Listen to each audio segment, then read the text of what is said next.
ده يا شباب الاونر اكس 8 بي، زي ما انت شايف كده، جهاز ب 8 جيجا رام، 128 جيجا مساحة داخلية.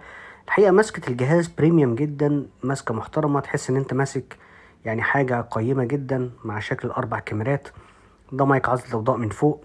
جهاز محترم جدا، خاصة النوتش اللي شبه الايفون دي، فهي عاملة شغل. حتى السيستم بتاعه تحس ان انت ماسك ايفون كده. فالاونر معروفة ان هي طبعا السب براند بتاع هواوي، من اقوى السوفت وير اللي موجودة في السوق الحقيقة بعد سامسونج، من اقوى السوفت وير على الاطلاق.